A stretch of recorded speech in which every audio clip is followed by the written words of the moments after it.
Good morning to all of you, or magandang umaga na naman sa inyong lahat. So ngayon, paikot-ikot ako sa aking bonsai garden.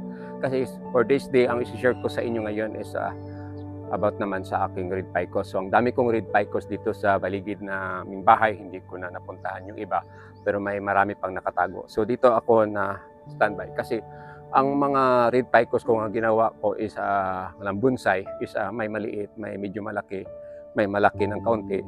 So sa akin lang isa yung habang tumatagal gumagawa ko ng bonsai isa naisipan ko mas maganda pala yung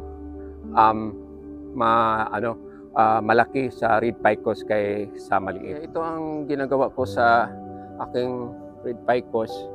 Pinabayaan ko siyang lumulusot yung ugat, tapos lumaki yung niya, punuan.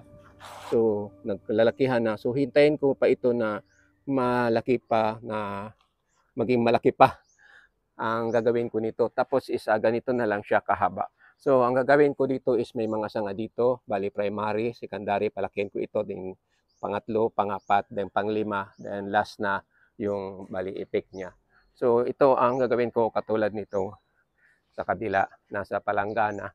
So ito siya is gawin ko na lang siya yung parang imperial, or ano tawag to, literative or imperial na bonsai materials which is malaki. Kasi para sa akin maging proportion siya pag malaki. So, katulad na lang itong red ficus na ito is ito ang nagustuhan ko kasi yung laki niya with the pot is itong pot hindi masyadong mahal ang bili namin, pero it's so durable kasi hindi na biyak, it is made of clay.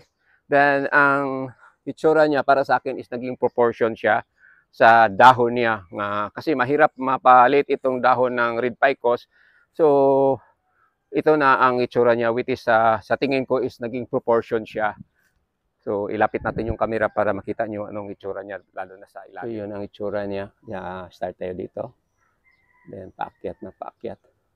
So ito is kaunti lang ang winawire ko nito, mostly is natural lang siya, yung sa ilalim niya. Natural sanga lang niya ba. Yan.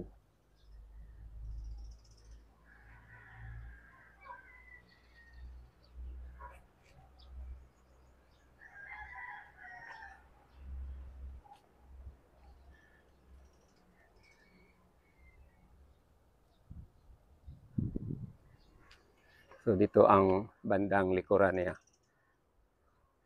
So para sa akin maganda siyang tingnan. So dahil red ficus ang for this day ang isi-share ko sa inyo, kukuha ako o mamimili ako sa isang ng mga red ficus ko at yun ang gugupitan ko. Although same pa rin ang procedures is defoliate, kasi pag hindi ito laging dinidefoliate or laging binabawasan ng dahon, hindi siya kumapal yung mga dahon katulad nito, ang kapal na niya. So punta na tayo doon para magsimula na tayong magupit sa aking red ficus. Yung red ficus nga napili kong tatrabahuin ko, kasi una sa lahat is ito ang kasi sa akong red ficus nga nag-start ako sa yung small or maliit pa lang siya, like parang seedlings, parang lapis lang ang tadakon or that. Basta sobrang liit pa niya, then ginagawa ko, bawog-bawog ko siya, and after that ganito ang nangyari. So kaya ito medyo makita dito is nakabaw siya, tapos parang bumalik kasi maliit pa siya, tinanggalan ko na siya ng wire. So ang nangyari is bumabalik siya sa pagka-straight almost.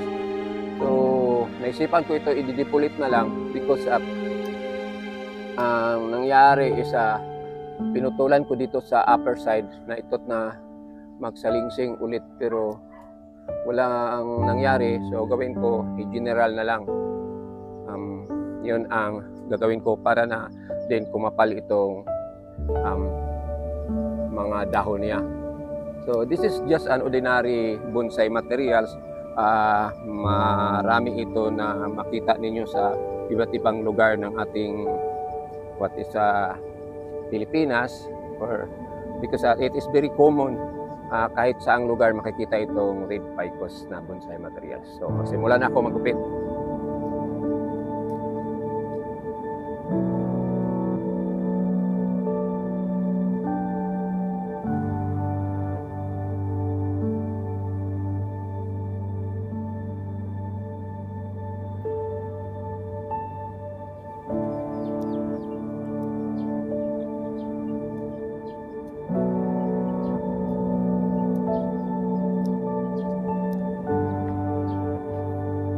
So sa wakas natapos ko na tanggal lahat ng mga dahon. Then ang ginawa ko para maging maiksi siya is gibanting na lang nako. Hinihila na lang ng mga wire yung sanga pababa. Kasi pag i-wire ko ito, nag-ulan kagabi, so malaman malutong itong mga sanga, so there's a tendency na mabali. So for this morning, ito lang masishare ko sa inyo with my ficus, red ficus, start from seedlings. Pakita ko sa inyo yung starting niya dito. Ang ginawa ko nito pala pag start is ilagyan ko ng bato ilalim, yung malapad na bato, kaya gumaganito yung itsura niya. So paswerte lang nga magkaganito yung mulapad ng ilalong kong lagyan ng bato. May ginawa akong tugas bato, wala may nahitabo. So ito na ang masishare ko sa inyo.